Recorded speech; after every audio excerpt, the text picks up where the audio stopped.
Welcome everyone to First Wednesdays. In today's call, we're going to be talking about how to close clients when they're freaked out about money. Now, you may be wondering, where's Gretchen? Well, she lost her voice today and she'll be resting. So I'll be your host for the session. And as a quick reminder, every First Wednesday call is recorded and publicly uploaded to Gretchen's YouTube channel. This one will also be uploaded even though she's not on here with us. So with that, we can start into our topic. I want to actually open it up for a little bit of questions first. What is on your mind about closing clients? Tell me what either objections you've heard or even objections you feel from them, and then we can start having a discussion about that. Anybody want to go first? Anyone have a recent objection that they're trying to figure out?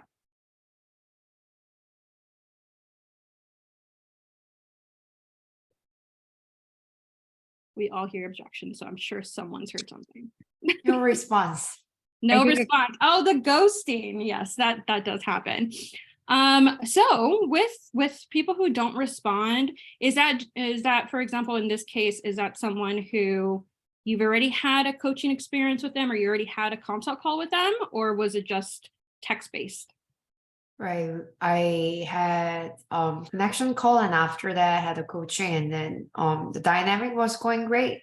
Okay. But I also had a hunch that probably this person will not sign up. So and I didn't hear back from them. Yeah. Did you follow up with them? Yeah. Okay. And I didn't hear back. So sometimes it could be that the client figured out that it wasn't a good fit, or they didn't see value, or sometimes they just kind of forget. People forget about hiring people all the time. For me, and how I know Gretchen runs it as well, we do follow up with people, but we also don't generally chase people. So if we feel that the energy is not there, most of the time we would just be like, okay, we served them the best we could at this point. If they will come back, they'll come back. But if they're not, it's good to put your energy into someone else or into the next person. Has anybody ever, and I know I have in the past, felt like you've chased somebody for like months on end? You're like, I'm really going to get this client. I really like them, but you keep following up with them like every 2 weeks. Wondering if anybody on this call has done that. I've done that very early on in my coaching. No, I did that the same way, and I've stopped that. I think Yes. if they don't respond, they don't want to get coached, or they're not ready, or whatever. Yeah, it's either they're not ready, they didn't see the value, or maybe they were shopping around for coaching and actually did find another coach and they just weren't comfortable enough to tell you. That's okay. It's totally okay.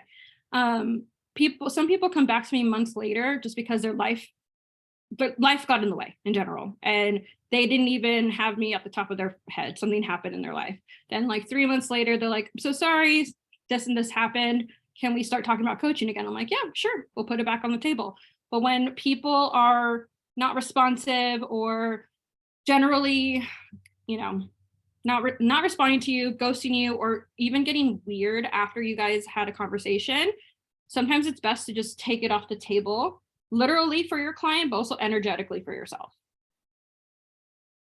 So some other ones that I know come up for people is money, depending on how much you charge for the investment of coaching with you. And with that, I know the tip that Gretchen wanted to share is asking your client to put money aside and focus on what they would like to create instead. So getting them kind of away from their logical side, even though some people run logically all the time, but putting them more in the visioning and creating. And that's where getting them into a coaching experience with no strings tends to help, because in that coaching experience, you can just sit as their coach and help them create whatever they want to create over the next few months or over the next year. That is probably one of my favorite ways to close people, is to get them into a coaching experience. I love doing free sessions with people, not just to sell them, but also to kind of sell myself on them, because sometimes you don't get enough information in a consult call, because it's just kind of very transactional depending on how the person's feeling about it. And getting them into a coaching experience, you can see, are they coachable right now? What are they ready for? How can you, shift them from the fear to the creation? Can you work with them through that coaching experience? And then you guys both mutually have more information to actually go off of and continue on a possible coaching relationship. Who in here has done free coaching calls as part of your process? You can raise your hand, you can chime in. Is that something you like doing? I'm just curious because I know not everybody likes it. Does it help you in your process? We have some nods. Good. So here I actually want to shift into an exercise that you can use with your clients, as in closing the loops. And I'll explain what an open loop is and what loops are. Phil, you may already know this because I believe we went through it during a roundtable, but we're going to go through it with the whole group here. And for those who are already in Stairway to 6, you're going to get the actual worksheet in your Thinkific platform. Those who are not in Stairway to 6, just take notes because I'm going to be asking questions. You can actually use this for yourself when you're trying to close loops for yourself in your business, and you can actually run it for yourself right now. But it's also a great exercise to run with clients. You can use it as your first coaching experience. You can use it in any other different way you can to get them to make a decision about something, because we're not trying to convince people to get coaching with you. We're just trying to get them to decide. So you and them can move on or move on, move on together or move on without each other. So with that, if you have a pen and paper or something ready to go, I'm going to jump into this exercise. So first, what is an open loop? Has anybody heard of what an open loop is, first of all? Do you know what I'm talking about at all? Some of you do, some of you don't. Okay. So first, an open loop is, it's a commitment you made to yourself or someone, but you haven't taken action on it yet. So it's kind of like those people who kind of start talking to you, but they haven't signed with you. That's one open loop as an example. There are your thoughts and the shoulds that keep you from straddling and taking action, like straddling on the fence and actually jumping off and taking action. Now, open loops can range from like the smallest thing to like the biggest decision. So it doesn't really matter which, intensity you have for an open loop. It just will be something that basically either stops you or your client from moving forward, doing and making a commitment or a choice. So some examples could be, maybe there's a conference that you committed to speak for free, but you didn't show up or you don't want to show up. That may be an open loop. Or an online program that you paid for. I know a lot of people love collecting programs.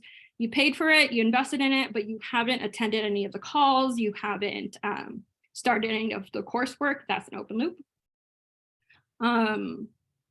This can even be personal. It could be, and this is something that especially maybe if you're a relationship coach, granted relationships affect all types of areas of your life, a relationship that went bad, but you keep reliving it, and or you're stuck in it. So for example, there is a very transactional relationship you have with a friend, and that friend is actually draining you more than anything, but you can't end that friendship or let it progress to the end of a friendship. That can be considered an open loop that's holding you back in other areas. Also, for my people pleasers out there, saying yes to people please. I, as a coach, work with a lot of people pleasers, and this is something that I'm constantly working on with my clients. And I will say, I know some of you have attended Gretchen's the 3 yeses.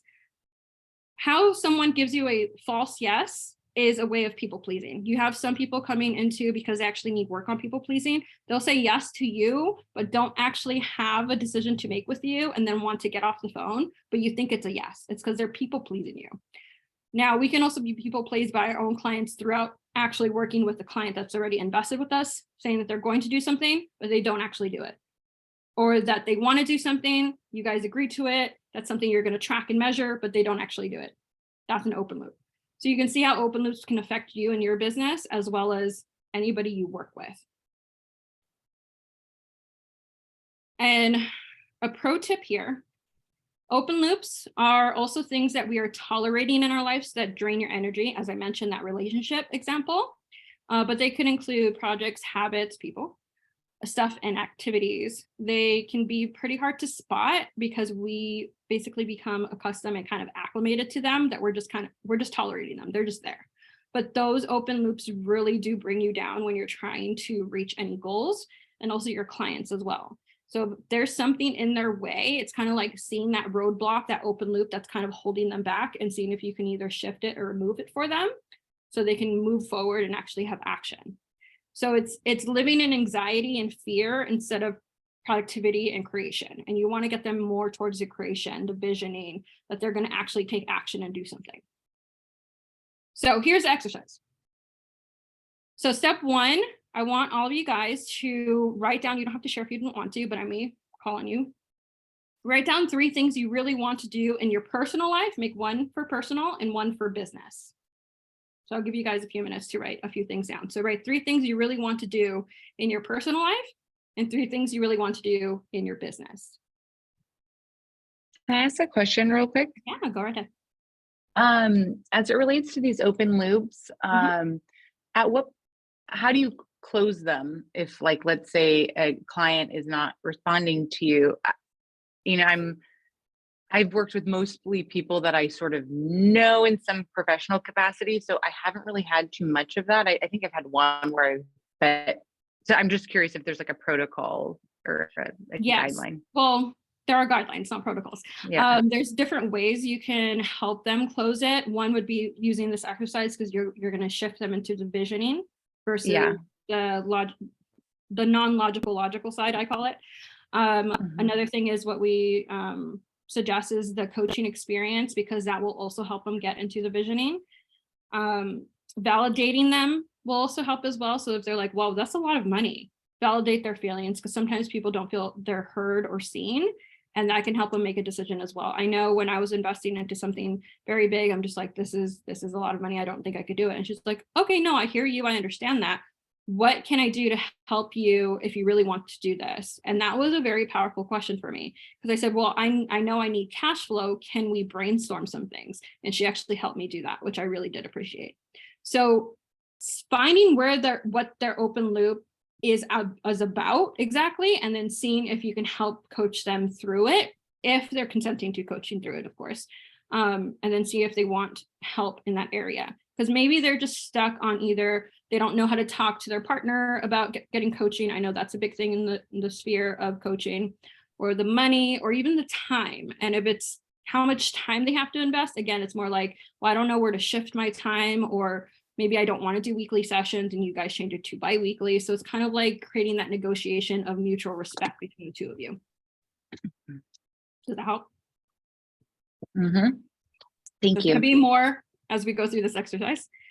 Does everybody have their 3 on each, or at least 2 on each for personal and business? If not, I can give more time if you were listening to me. And that was just top 3 goals for personal and top 3 for business, right? It doesn't have to be top either. It could just be 3 things you really want to do. And it could be that you want to, go for a walk every day for 10 minutes or something. If that's small for you, that's actually big for me. And then for those who are ready to move forward, and I'm not trying to rush anybody, next to each one of them, using a scale of 1 to 10, where 10 is the highest level of excitement. We're going for excitement here as a feeling. Write down your excitement level for each one of those. So I'm going to repeat it just in case. In the box next to each one, or sorry, I was reading the actual worksheet. In the line next to each one, using a scale of 1 to 10, where 10 is your highest level of excitement for that thing you really want to do or that goal, write down your excitement level.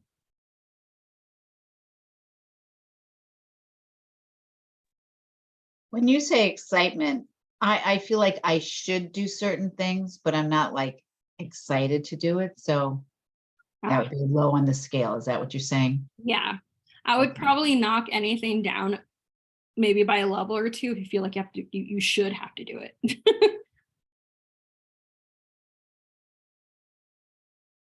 Because you can have both things true, that you feel like you should, but you're also slightly excited. You're just not fully there yet.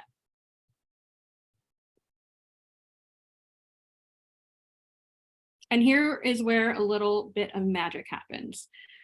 Anything less exciting, so anything lower than an 8, you can consider an open loop.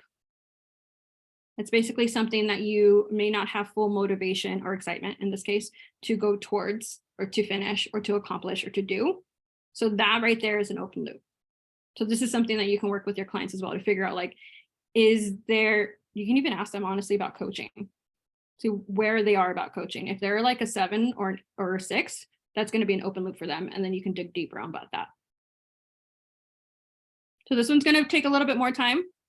For the sake of time, you can finish the rest of it after this, but let's go with at least one thing that you have lower than an 8 and write a little bit of why you think that's an open loop for you. So what is making you not take action on it, or not take action on it easily and with excitement?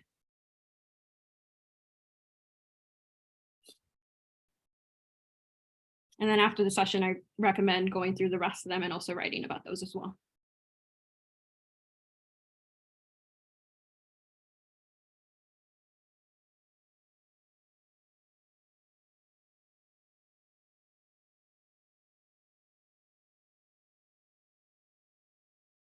You also might be hearing different voices in your head when you're doing this as to, but you should be excited, or you should do this, or you shouldn't be scared. You should write that down too. You should write that down. I encourage you to write that down too, because that'll help you explore it too.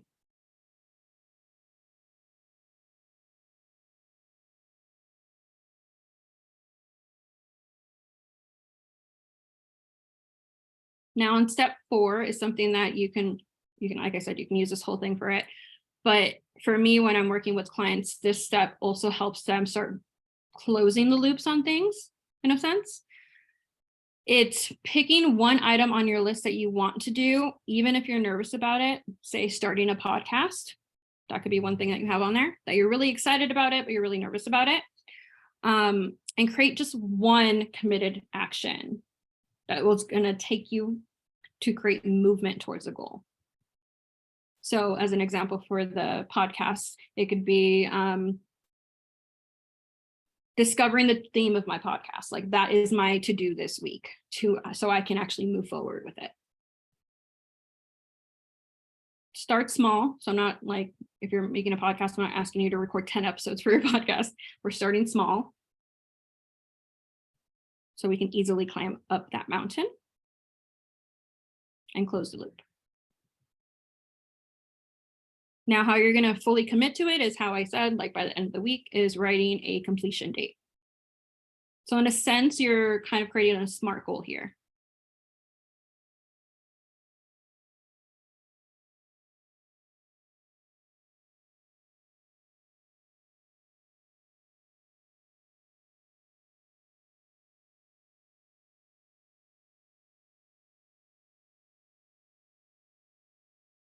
Where is everybody so far? Does anybody need a little bit more time? Can you, I got the first thing. What's the second thing that we're supposed to do? I got third and fourth, but what's the second thing? So the first was to write down 3 things you really do Right. in your personal business. Second is next to each one of them, write one from 1 to 10, your excitement level. Okay. And then if you want to write as a note, anything less than 8 is considered an open loop.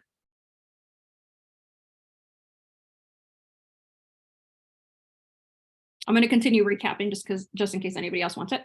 Step 3, write about anything lower than an 8 and explore why that's an open loop for you. And then step 4, pick one item on your list, even if you're nervous about it, and create a committed action with a completion date. Something small.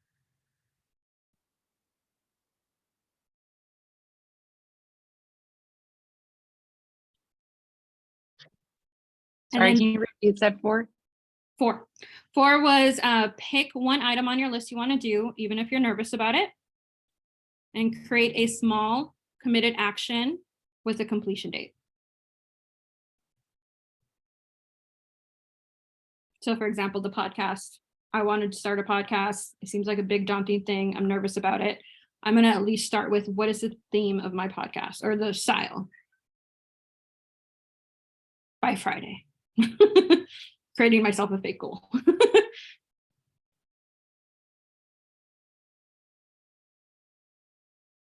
And then the final step here, this again, you can continue on and dig for your own personal needs after the session, but I will be giving you guys some time here, is really take a look at your committed action and be honest about it. how will you sabotage yourself? Because I'm sure you already know how you will. Can you make it even smaller so you can actually achieve it and you can actually do it? So write about how you may sabotage yourself. And if you need to make it smaller, this is a good time to make it smaller.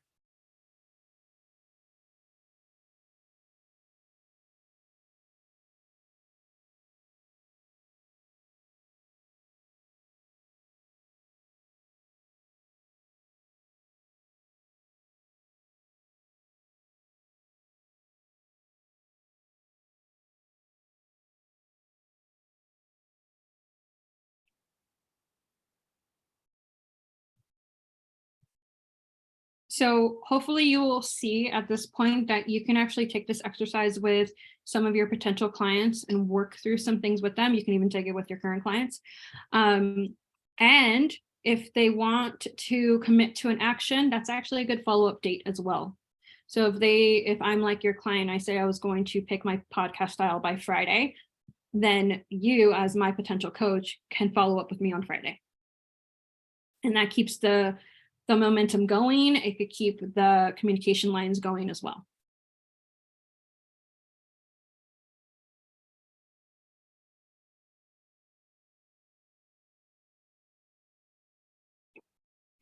Does anyone have any questions or do you have any feelings about that?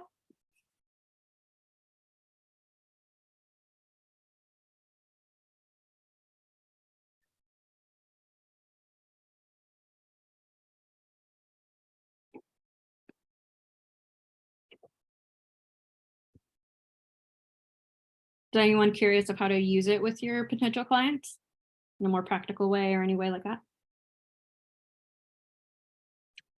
I'd be curious to know, like on a kind of consult type of call with someone who is, reluctant or unsure, like how you would sort of orchestrate that. So I'm personally a very consent-based forward type of person. So I will always say, I would like to start this exercise with you, and I'll let them know that I'm taking them through an exercise.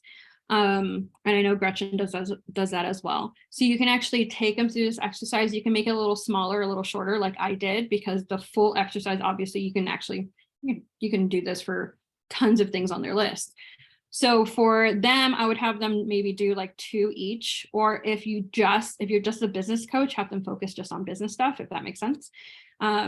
If you're a corporate women coach and they want to only know about, their work life, you can have them focus on their work life. So it can be very specific as well. And then guide them through it, essentially, this whole exercise. And that will not only give you data as them being your potential client, but it'll give them time to reflect and think. The other thing I would say, because we're in a group, it's kind of hard to hear everybody's thoughts, is obviously you're going to be asking them what it is. So it's not like they're just writing it down and you don't know what they're writing. You'll ask them, well, okay, this goal, what's the excitement level? So you know what's going on in their life. And then for every other step, you have them talk about it. You can actually go through it. How do you use this in application of, let's say, closing our coaching, probably engagement, not the closing the engagement in a sense, closing the loop in terms of moving into the coaching relationship? What are some of different scenarios that you will leverage this open loop as a way to navigate?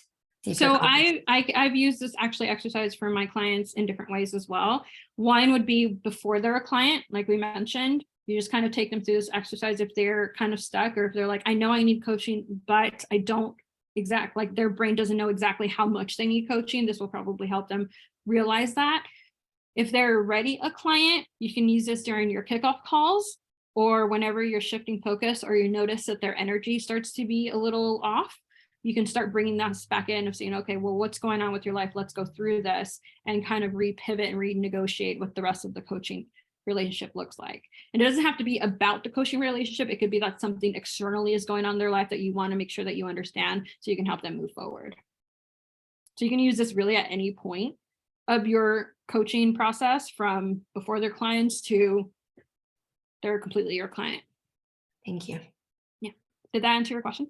Yeah. Okay.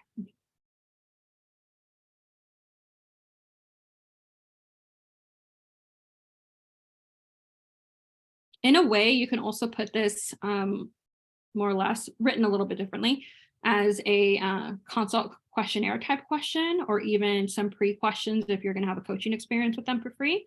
Have them start with like step 1 and step 2 before they schedule the call with you, because then you have that already set and you can go through the rest of it on the actual call or the coaching session.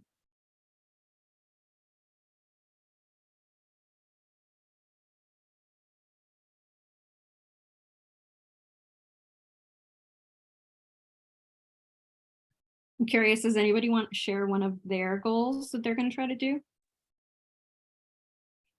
as the fellow coach?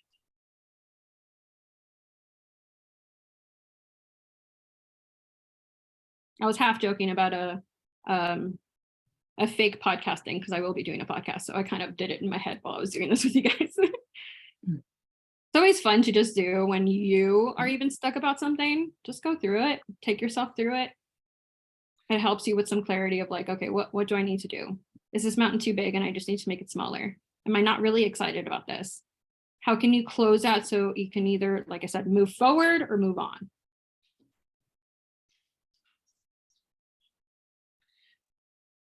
So my only comment on this is it's kind of a different take on the standard thing I send out to people, which is, you know, what are the 3 things in life you'd like to change? Why haven't you made the change? And what happens if 6, 8, 10 months or a year from now, you don't get it done? Exactly. I think this is essentially the same thing, but a slightly different process. And actually, I like it better. No, good. Yeah, I've done both processes, and depending on who I'm going to work with, I do different processes, because some people I find need a little bit more coaxing to answer questions. And that's because I tend to work with people that are people pleasers. And then some other people who are just like straight shot people, they can answer the other regular questions so much more easier. So this can also depend on the type of people you work with, what kind of processing they need to do.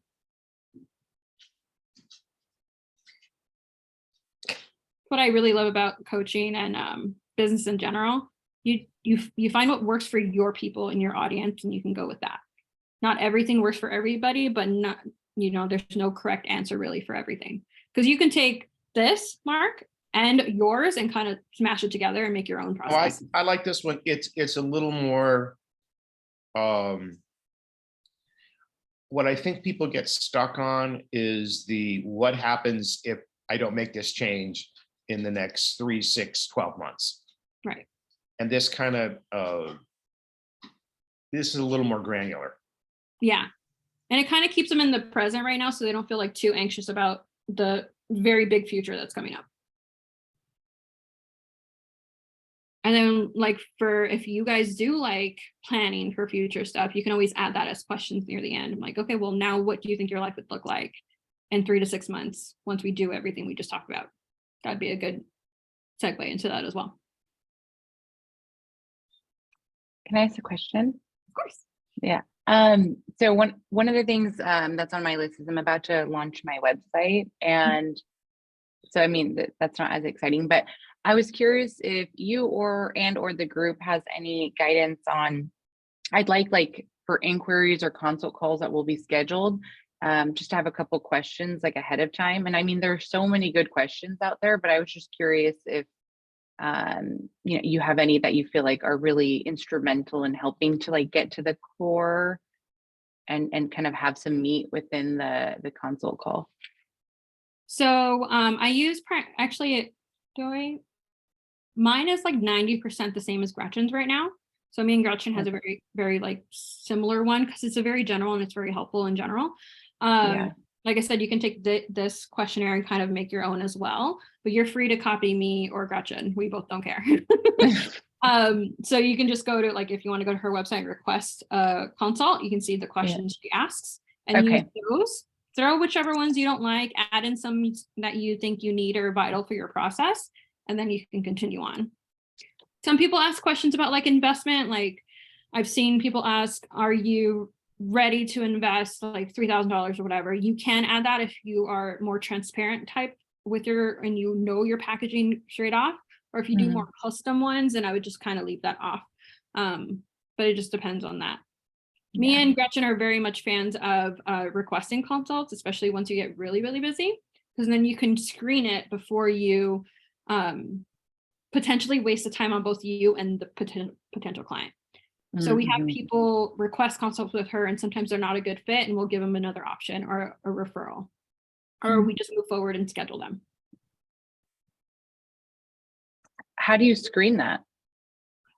For me, I go through it. She goes through it around, but I go through mine. She goes through hers, but I also go through hers because I help her. And if they seem like, especially if it's maybe for her roundtable program, that's more like application based, and they mention that on the consult, we might actually gear them towards like Stairway to 6, because that is a lower price point, but it's also much more business building versus mastermind, if that makes sense. So we can see like, okay, where are they at? This would be more of a fit for them over here. Or sometimes we can have somebody looking for like resume services for some reason, because she does, corporate coaching. So they kind of mix that into it. She doesn't do that. So then we can refer them out to someone else. Okay, cool. So it's protecting your energy and your space, but also helping them get to the right place.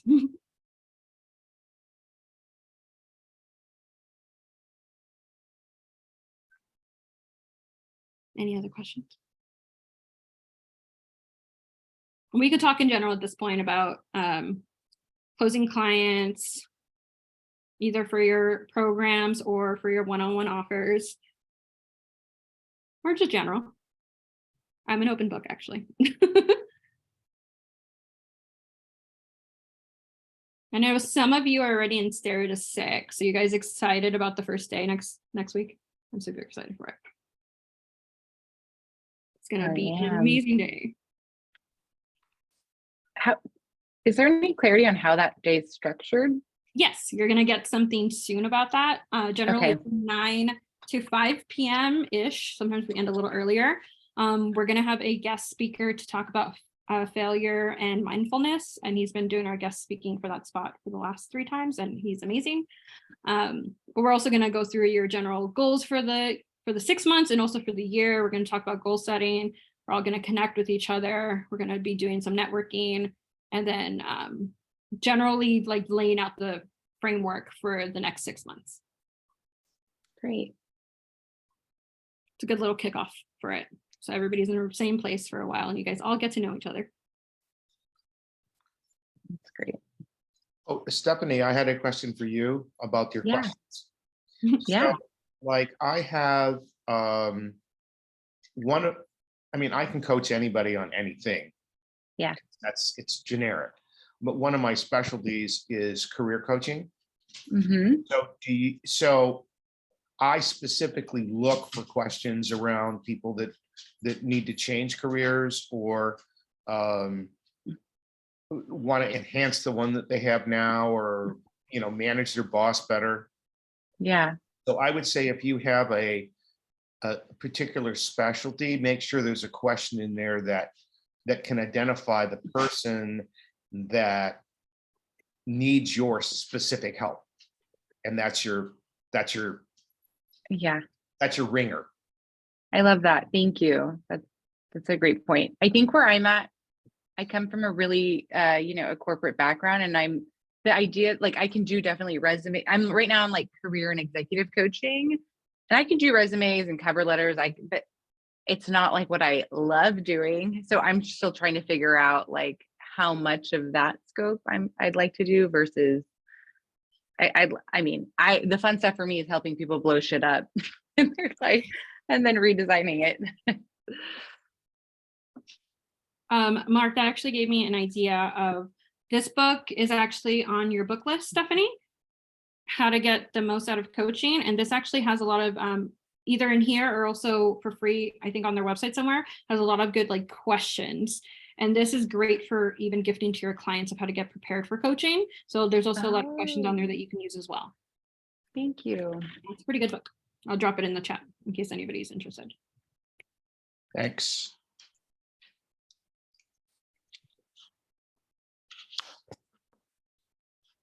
And there's so many ways to go about it.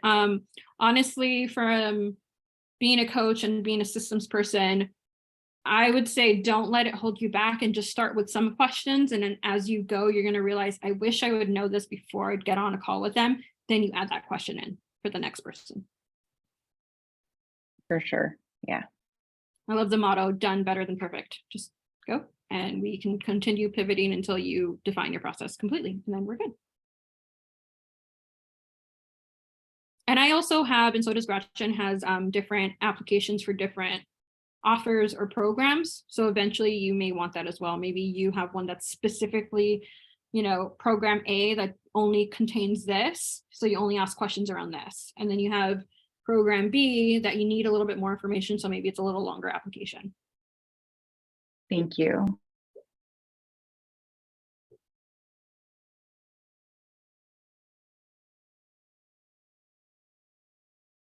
Phil, how was the exercise this time around? Because I know we did it during roundtable, or at least we gave it during roundtable. Yeah, I mean, it's always good to review and analyze, what you're doing and practice, Yep.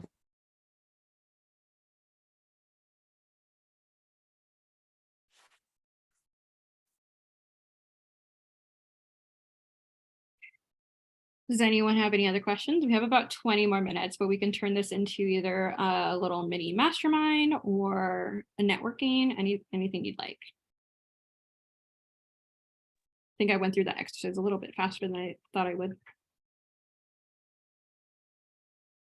I have tons of questions. I can go all day, but I want to be mindful of. Well, this was considered a Q&A, so technically you have all the permission to ask. And I'm sure other people would be happy to hear answers for questions that they don't even know to ask yet. A quick thing, a mastermind is essentially if you have something that you want to put on the table of like, I'm not sure about my program, we can all pitch in and give ideas about it as well. It's kind of like a brainstorm in a group format. I actually have a question about like that idea of mastermind in general, because coming from Disney, we had a lot of mastermind type of things. And actually that's like the space that I really love, because I think it's valuable both on a variety of reasons for the people participating, as well as just from a business scaling perspective. And so I'm just wondering, when you think about like building a mastermind for your business as one component, I guess like to me, I'm starting to entertain that idea as like a phase 2, down the line, but I don't even know what are some of the good things, helpful things to think about, or, as Gretchen was forming hers, any tips or thoughts specifically around like structure and limiting amount of people, and is there a curriculum, is there not? Okay, I have a lot of thoughts about this because I help people do their own masterminds, and I have supported Gretchen. Gretchen really loved the version of the mastermind where there is, I would say, an 80-20 rule of curriculum. So 20% curriculum roughly, and then 80% group mastermind. So you can teach something to just kind of have it on sort of a track, but it's still pretty open for anybody on the call that needs something specifically. So they don't feel like they have to wait weeks and weeks to get something answered. So you can have that, or you can just have it kind of more of an open forum where you can still do a topic based, but you don't teach. For something, it would be your career coaching style or corporate coaching. It likely would be, I think like one of the things that I missed when I was in that space, like I coach people in the working professional world. Yeah. I mean, that's kind of sort of like my sweet spot, I guess. But I think what I initially wanted in that space was people that I could like have thought partners outside of my day-to-day colleagues that were sort of in that same space, or different industries, but I could brainstorm off of. And I get the sense that masterminds are quite pricey to be part of. However, it seems like really the value, and I could be wrong, but the value of the whole mastermind is actually the quality of the people participating versus actually the curriculum you're presenting. Correct. For the most part, it's the people that are in this case, virtually, I guess, the room. because they get to barn race with each other, they get to network with each other, they get to push each other out of their comfort zone or pull outside instead of push, I guess. So for that, it can be like, and this is just an example since I don't know that much of what you want to do, but maybe if you just want to target CEOs, it can be like a CEO mastermind where all of them are CEOs or something. So they're all Okay. kind of around the same level, more sense. Not necessarily because you don't know if, you know, one has only been a CEO for 1 year versus 10 years, but at least they all have something in common. Something in Mhm. common is very important, but also having varying degrees of like who can pull someone up and who can give a perspective from somewhere else. Mhm. That's what I Got love it. about masterminds, is that it's basically bringing a room of people who have something in common, but can give different perspectives about something that someone needs help with. And then you as a facilitator can be also an expert in the room, obviously, but also just facilitating the discussion. Is Great. there a way to see this in action without actually diving in and paying the money and committing to? I'd love to just see how it functions because I've never seen it before. There are some people who have free masterminds or at least free sessions. So I would just kind of snoop around to see if I think of someone that has something open, Jill, I will message you. Because I'm trying to think who would have a free one. I will be having one eventually, but it's more for women with chronic illness, so it's very specific. And that one is going to be like, we're going to be masterminding like what we're doing and what we need to be doing with the flavoring of we're women with chronic illnesses, so we can't push each other like too far, or you know, whatever criteria we need. So some people do have some free ones, or at least some sampler ones. I just can't think of anybody off the top of my head, but I have seen them out there.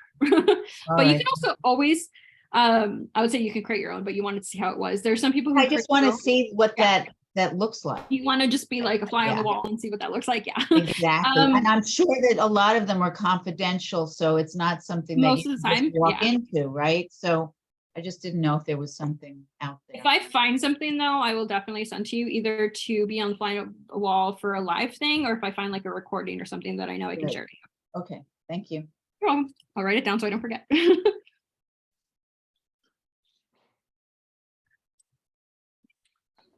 Well, there's one thing I'm curious about. I've tried a lot of different things during COVID and before.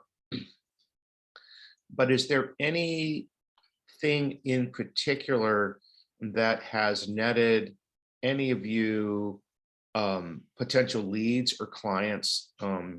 I've tried a bunch of different stuff, and you know, throw the spaghetti at the wall and nothing sticks. I've got a few things that have, but I'm just curious, what's the one thing that's working for each of you?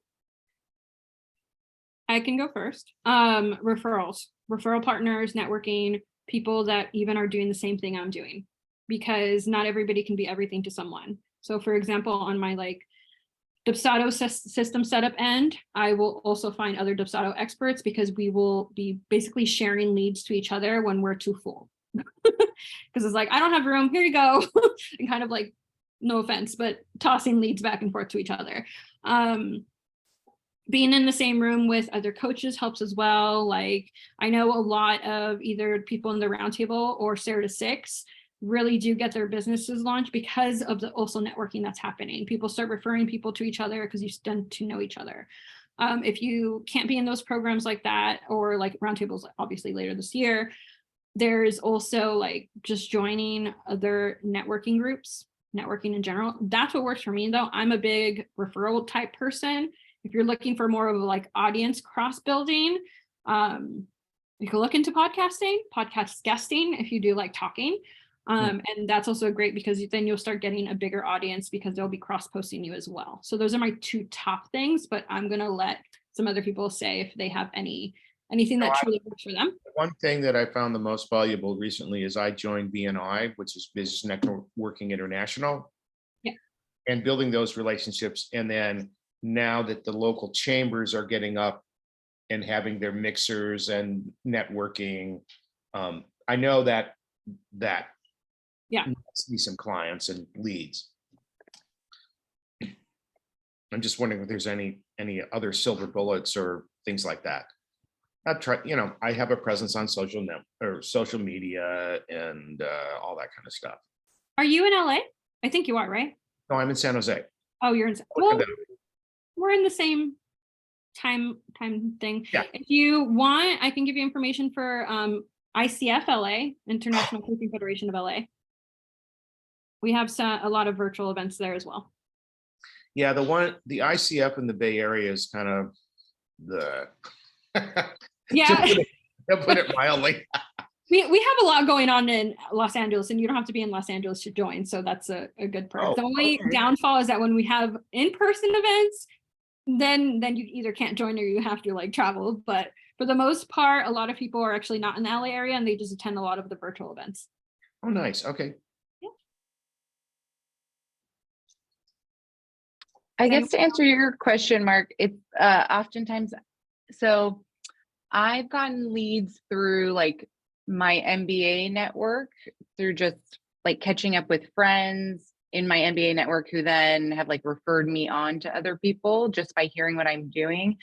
For me, what works well is like, I do not like salesy environments. So I think that the environments that Christy spoke to earlier, like where I can just give value off the top, that's where I always get the best leads. And I think I personally shine brighter in person, or my best in person. So I've been working towards like, how can I give a presentation here in person, and usually free type of events or things that I can get involved in, whether it be alumni events or groups I'm part of, and then getting leads that way. Because basically this whole year, I've kind of sustained a business like kind of undercover, if you will, because I hadn't had external marketing, but I just kept getting leads and leads and leads. So I No, I love know value-driven referrals. Yeah, those are the best because referrals are great because they come from people that know you and the people trust the referral. Yeah. Yep, that's been a success for me. And do you know if you shine like brightest in person or online, or like, I guess, what form of marketing do you feel like is? No, I'm an in-person networking person. Yeah. I started maybe, out a long time ago being an introvert, and now I know how to be extroverted, and all the techniques of going into a room where you don't know anybody and kind of warming up. yeah. I would also check out meetup.com in your area to see if they have anything that you can go in person. So you can look for like other coaches, anything in your niche, anything like that. So you can see. Yeah, I get meetup stuff all the time, Oh, but perfect. I haven't really searched for that. Thank you. I need to Try see it. exactly what I'm looking for. Okay.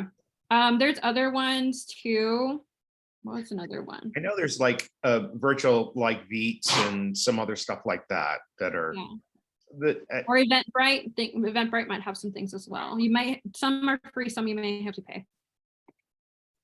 It's kind of a paradox, but I actually get the most leads in spaces that are not related to coaching. So sounds silly, but I used to be part of like a Bible study. And so I've gotten leads through that, or like through a hiking group, or, where it's kind of like they're curious to learn more about me, and there's like not pressure in that space, I guess. That's actually a really good point, Stephanie. Somewhere that a space that you can be your authentic self is probably one of the best spaces for you. Because as a coach, you're coming as yourself. You're not trying to sell a software. Right. I think what worked for me was I was facilitating corporate engagement workshop around career development. And that workshop, because participant has experienced me as a facilitator, a lot of them actually reached out to me after the workshop, wanting to get a coaching. So if there is any signature program that kind of aligns with your, I think, individual coaching service, that's something that I realized actually works as a really nice funnel. And yeah, you get the money for your facilitation. At the same time, you also get the leads. And then one thing that I am recognizing right now, because of those, there is that also leads to speaking engagement and other engagement across different parts of the organization. So I feel like, okay, once we get into the foot into the door in some organization with a long-term relationship, I think that can really create a lot of ripple benefit. Yes, 100%. That gave me a little idea about, because there's a lot of tech companies here in Silicon Valley are starting this layoff cycle again. So someone suggested getting in touch with HR people, Yeah. smaller ones, and offering what you just said, like a career Right. development or a career change, little half-hour lunch and learn or seminar or something like that. I think that's a brilliant idea. Thank you. There was actually a post that Marissa, she's joined a few of these calls and has been in Series 6 and Roundtable. She actually just posted on her LinkedIn about the layoffs, saying that she was opening her calendar for like 30-minute sessions, and she got a lot of people booked just for that because everybody was kind of like worried about that. So it might just be a good social media post for you as well if you want to do that. I'm on track to talk to my social media person the next day or so, and I had a chat with Gretchen the other day, and so I'm going to focus on LinkedIn. LinkedIn would be great for you. Yeah. I think from what I know, LinkedIn would be great for you, Mark, and also Stephanie. I think both of you would be really good on LinkedIn. Thank you.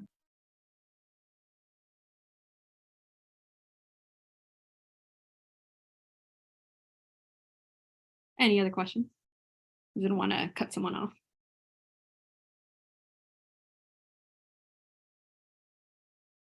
Well, I'm going to end it with this essentially, which is you can ask your clients this as well.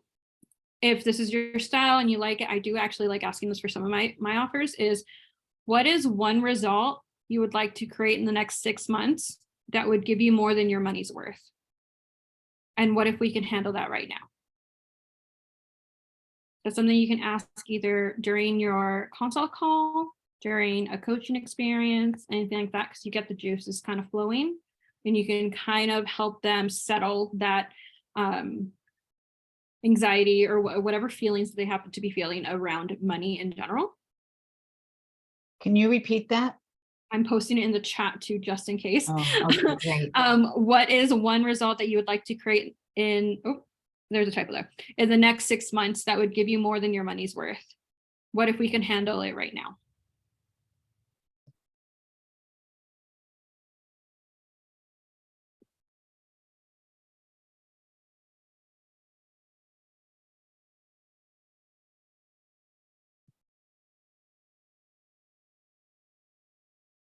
I enjoyed having everybody today. Thank you for staying for the entire time. I know there was a quick mix-up this month with Gretchen not feeling well, and also it wasn't the actual first Wednesday of the month, it was the second Wednesday, but we will be back on track in February with the actual first Wednesday of the month, and Gretchen should be on there. We will also be posting all of them again in the Facebook group. We're going to have a little event thing like we had for this one, so you can definitely just say, yes, you're coming. You can add it to your calendar from there. And it would be great to see you all again in February. And if you guys have any questions outside of this, either post in Coaching for Coaches or send me or Gretchen an email. We'll be happy to help you. Thank you. You're welcome. Have a good evening, everyone.